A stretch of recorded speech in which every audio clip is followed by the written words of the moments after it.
નમસ્કાર સાથીઓ, જીવનમાં સાચું સુખ શું હોય છે એના વિશે જ આજે આપણે થોડીક વાત કરવાના છે અને એક વાર્તા દ્વારા આપણે સાચું સુખ છે એ શું હોય છે, કઈ રીતે હોય છે આપણે સમજવાની કોશિશ કરવાના છે.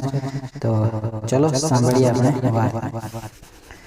સુરત શહેરના મધ્યમ વર્ગના પટેલ પરિવારમાં જન્મેલો હિતેન નાનપણથી જ ખૂબ હોશિયાર હતો. તે પોતાના પરિવારનો લાડકવાયો દીકરો હતો. માતા પિતા તેના ભવિષ્ય વિશે ખૂબ સ્વપ્ન જોતા. હિતેનના માતા પિતાએ તેને શ્રેષ્ઠ શિક્ષણ અપાવ્યું. હિતેન કોલેજ સુધી અભ્યાસમાં શ્રેષ્ઠ પ્રદર્શન કર્યું અને ત્યારબાદ તે અમેરિકામાં ઊંચું શિક્ષણ લેવા ગયો. એને ત્યાં મહેનત કરીને એક સારી નોકરી મળી. થોડા વર્ષોમાં હિતેન એક મોટી કંપનીમાં મેનેજર બની ગયો. તેની મહેનત અને કુશળતાના કારણે જલ્દી મોટું ઘર, મોંઘી કાર અને આકર્ષક જીવનશૈલી ધરાવતો વ્યક્તિ બની ગયો. આ દરમિયાન હિતેનના માતા પિતા ભારતમાં જ રહ્યા. હિતેનના ગાઢ વ્યસ્ત જીવનમાં તેઓ માટે સમય ઓછો પડતો.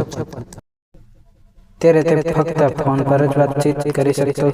તે માટે પૈસા, સફળતા અને કેરિયર સૌથી મહત્વપૂર્ણ થઈ ગયા.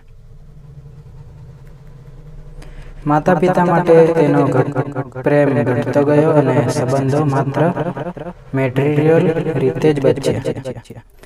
માતા તો હિતેનને જરાક જોવા માટે તરસી જતી. મારો દીકરો ક્યારે આવશે એ પ્રશ્ન તેના મનને સતત ખાઈ રહ્યો હતો. હિતેન કામના બહાને દરેક વાર ભારત આવવાનું મુલતવી રાખતો. એક દિવસ હિતેનને જાણ થઈ કે તેના પિતાનું સ્વાસ્થ્ય ખરાબ છે. જો કે તે હજુ પણ કામમાંથી રજા લઈ શક્યો નહીં.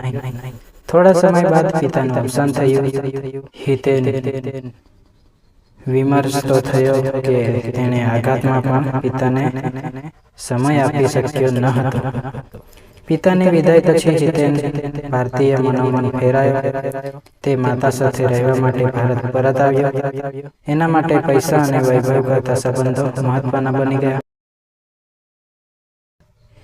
હિતેને સમજ્યું કે પૈસાથી શક પણ ખરીદી શકાતું નથી.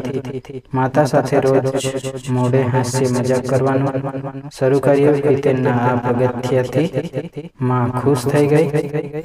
આ કથાનો સંદેશ છે કે જીવનનું સાચું સુખ પૈસામાં નથી, પરંતુ સંબંધોમાં અને પ્રેમમાં છે.